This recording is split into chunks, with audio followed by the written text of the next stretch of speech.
कि कैसे यूपी ही नहीं बल्कि देश के 3 राज्य और ऐसे हैं जहां पर बसें यमराज बनकर सड़कों पर दौड़ रही हैं। आपको बता दें कि उसके परमिट नहीं है, कागजात नहीं है, बसें अनफिट है, लेकिन फिर भी बस माफिया जो सिस्टम है उससे सांठगांठ करके अपनी मनमर्जी चला रहा है। ये कितना खतरनाक हो सकता है ये उन्नाव हादसे के बाद समझा जा सकता है। कैसे ये पूरा सिंडिकेट काम कर रहा है दिखाते हैं आपको इस रिपोर्ट के जरिए।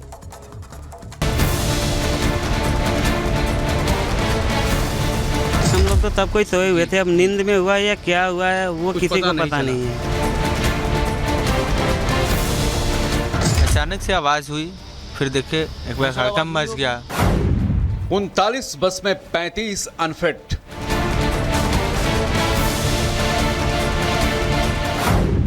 यूपी में यमराज बस सर्विस। बुधवार को यूपी के उन्नाव में जो बस हादसा हुआ उसकी तस्वीरें देखने की हिम्मत अच्छों में नहीं है। जिसने भी हादसे का शिकार बने उन तस्वीरों को देखा है उसकी आत्मा अंदर तक सिहर गई है।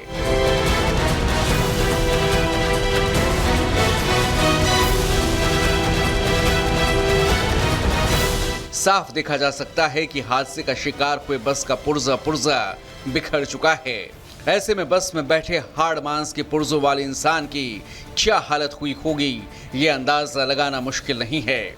उस पर विडंबना ये है कि जिस वक्त ये बस हादसे का शिकार हुई उस वक्त बस में मौजूद आधे से ज्यादा यात्री गहरी नींद में थे और बाकी नींद के बोझ से ऊँघ रहे थे। यही वजह है कि हादसे का शिकार बनते ही बस में जहां 18 लोग झटके में ही मौत का शिकार बन गए तो वहीं बाकी के 30 लोग गंभीर रूप से घायल होने के बावजूद मदद के लिए आवाज तक नहीं लगा पाए। कि हम लोग तो तब कोई सोए हुए थे, अब नींद में हुआ या क्या हुआ है वो किसी को पता नहीं है। वो जब एकदम से गाड़ी लड़ी, जब हाथ शोरगुल हुए, फिर लोगों ने भागना चालू किया उसमें से। क्या हुआ? आप लोग भी सो रहे थे क्या? हम लोग भी सो गए थे। सब लोग सो रहे थे, भोर का टाइम था। भोर का टाइम। क्या हुआ अचानक? अचानक से आवाज हुई, फिर देखे एक बार हड़कंप मच गया। जोर से आवाज हुआ और तो आप हड़कंप मच। तो आप भी सोए हुए थे? हम भी सोए हुए थे, दोनों आदमी एक ही सीट पे सोए हुए थे। मतलब जब ये एक्सीडेंट हुआ तभी आप जगे हैं? जगह। जानकारी के मुताबिक ये बस बिहार के सिवान से दिल्ली जा रही थी। वहीं हादसे को लेकर जो जानकारी सामने आई उसके मुताबिक ये हादसा ओवरटेकिंग के दौरान हुआ और ओवरटेकिंग के दौरान ही बस को दूध ले जा रहे एक टैंकर ने जोरदार टक्कर मार दी जिसके चलते बस अनियंत्रित होकर पलट गई। लेकिन क्या आप जानते हैं कि उन्नाव में जो बस दुर्घटना की शिकार हुई वो बस किसके नाम पर है और इस बस की फिटनेस से जुड़ी रिपोर्ट क्या कहती है?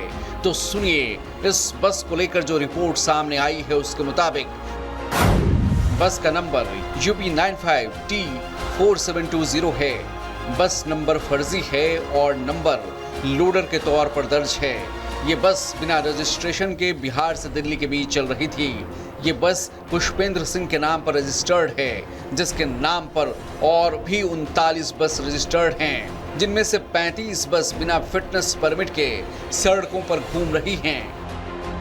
मतलब साफ है कि कानून ठेंगे पर है और सब कुछ जुगाड़ से चल रहा है। हैरानी देखिए, बिहार, यूपी और दिल्ली यानी 3 राज्यों में इस ट्रैवल कंपनी की सभी बसें बेखौफ मौत बनकर घूम रही हैं। लेकिन प्रशासन का दावा है कि उन्हें भनक तक नहीं है, जबकि एक साथ 35 अनफिट बसों को ऑपरेट कर रहे नटवरलाल पुष्पेंद्र सिंह ने जिस पते पर 39 बसों का रजिस्ट्रेशन करवाया है वो पता भी फर्जी है। वो तो बुधवार को जब उन्नाव में हादसा हुआ और यूपी का परिवहन विभाग नींद से जागा तब जाकर बस माफियाओं के सिंडिकेट का खुलासा हुआ, जिसके बाद अब 3 सदस्यीय जांच कमेटी बनाई गई है जिसके जज में अब सैकड़ों अधिकारी हैं। लेकिन सवाल यह है कि यूपी के परिवहन विभाग की नींद दुर्घटना के बाद ही क्यों खुलती है? ये गाड़ी का फिटनेस नहीं था, पोल्यूशन सर्टिफिकेट नहीं था, परमिट फेल हो चुका था और फिर भी ये गाड़ी चल रही थी। कई बार इसका चालान किया गया फिर भी चल रही थी। इसके मालिक इसको अवैध गाड़ियों चलाने के लिए हैबिचुअल हो गया है। इसलिए इस बार केवल ड्राइवर और कंडक्टर पर नहीं, इस बार मालिक पर भी कार्रवाई हो रही है। मालिक के ऊपर FIR दर्ज कराई गई है।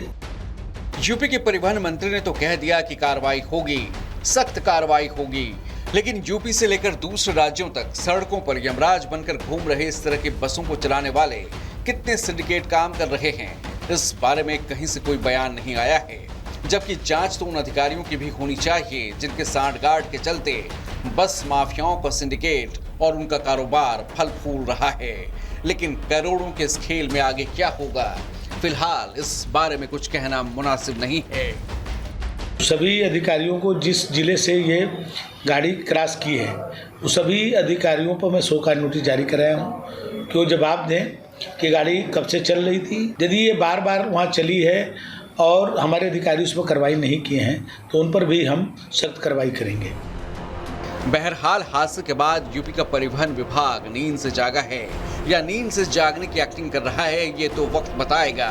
लेकिन इस हादसे के बाद जहां 18 परिवारों के घर में मौत का मातम पसर गया, तो वहीं ये सवाल भी पैदा हो चुका है कि आखिर यमराज बनकर दौड़ रहे इस सिंडिकेट को किसका सहारा है, किसके इशारे पर दौड़ रही हैं 3 राज्यों की सड़कों पर यमराज बस सर्विस की बसें। Bureau report, Republic Bharat.